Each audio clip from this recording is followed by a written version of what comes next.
Hi and welcome everyone. It has been some time since my last video. I've been busy with other things and mainly I haven't felt that I had anything to say, so I didn't make any movie. But the reason I'm doing this video is because I'm getting some comments on mainly one of my previous videos, and I wanted to make a video to explain more what I'm thinking and what the theory and my ideas are about gravity. And yeah, see, this time I actually have a script. So let's see if it's better now. Yeah, first of all, let's recap what it's all about. My theory of gravity is that gravity is a repelling force and not an attractive force. And this is because space is like pushing everything away, so you are not staying on Earth since you are pulled down by Earth, you are pushed down by space. And the reason why I'm fairly sure about this is because we have black holes. And since no information and no particles and pretty much nothing could leave a black hole over the event horizon, things outside the black hole can't know about the existence of the black hole. So the things outside can't be pulled down to the black hole. But since we know now for a fact that black holes do orbit one another, a black hole have a gas disk around them and pulling things around them, for example in our center of the galaxy, pulling stars around them and such, we know for a fact that they do pull things to them. So they can't really be pulling them. Something else needs to keep them orbiting the black hole, because it can't be inside the event horizon. It needs to be somewhere outside. And I think this is caused by the space-time pushing it away, what I call the space-time push. And let's go over how I'm thinking this is working. Right. We all know that time is passing forward in this universe. So today the universe is like 13.8 or something billion years old. For like 4.5 billion years ago, when the Earth created, the Earth was much younger, like 4.5 billion years younger. And you get the point. Like time is passing every year, 1 year passes, and so on. And when time passes, we have like logically two alternatives. One alternative is that time is consumed. Alternative 2 is time is created.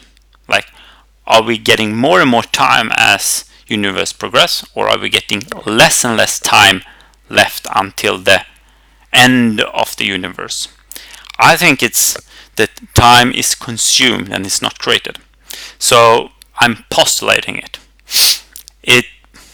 I can't prove that this is how it is. I'm just doing it because then I have a source of something which is consumed. Time is consumed when we are passing into the future. Every second that passes, 1 second is consumed. And what is this good? Because then I can take this consumed time and see that it is turned into space. And since time is turned into space, I then have a reason for the universe to expand. And more on that later, but I call this process of time turning into space as the space-time push.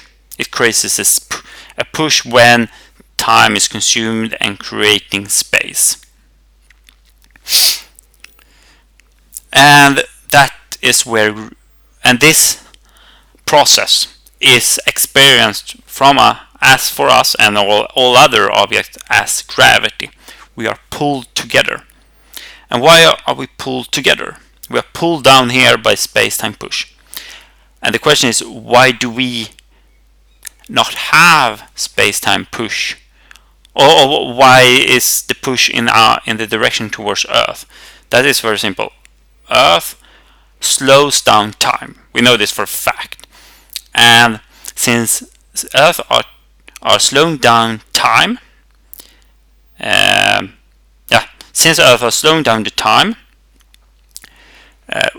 Earth or the space around Earth or inside Earth are creating less space-time push than outside, out in the space where time travels faster.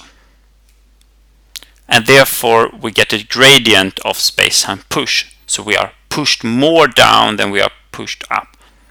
And that creates the curvature of space-time, which keeps us on the surface of Earth. So this also leads to several new, ideas or discover or like solve, or more like it solves problems. One, we do not need dark energy anymore because, as I mentioned earlier, I have postulated that time is consumed and not created. Therefore, when time is consumed and turned into space and the universe expands, we don't need any dark energy because the energy comes from the time which is consumed. So we have a solution to the dark energy problem. And it's very convenient because we have time everywhere in the universe, evenly spread. So we already have something which are all everywhere, which are expanding the universe as time progresses, which when time is consumed is progressing. We also solve another problem with this. It is like inside a black hole, today's theory have a problem with like the singularity and gravity becomes infinite in the center of the black hole. This doesn't happen if you turn it around, because the more massive an object gets, the less space-time push you have. So inside the black hole in the center, you have zero space-time push. So we have, you see what I've done? I've flipped it around. So instead of having an infinity, I have something. You don't go to infinity when you're coming into the center of the black hole. You're going to zero space-time push. And then you have higher space-time push when you are outside in space. Very convenient to solve that. So then there are some good questions for this. Why do time get consumed into space? Why is this process happening at all? Why is not like the time stays non-consumed? The reason for this, I think, is very simple. It's entropy. Universe tries to maximize entropy. We know this from thermodynamics, and we know that more space could have more entropy. So by expanding universe, we are maximizing entropy. And since time is of a lower entropy state than space, we are flowing, like universe are flowing time into space to maximize entropy. So another question is, how does space-time push create gravity? Yeah, as I said earlier, it's the gradient. Like space-time push is not like, it is not pushing me, it's creating a gradient by having less space-time push near massive object due to time slows down, and you have more space-time push outside in space, so you are pushed down. That we experience that as gravity, but it's a gradient of space-time created by the space-time push due to time is turned into space due to space higher entropy state than time. And another question I have got, like the cosmological constant. How is this not similar? This is similar. It's very similar. It's very symmetric idea, but there is some slight differences. The cosmological constant needs some kind of energy, like the dark energy, to work. My theory doesn't need any energy source. It needs an energy source, but the energy source is the time, so we already have it there. So it explains it. It also explains what it is, like the cosmological constant is just something. This theory explains what that something is. And that's why we know where the energy comes from.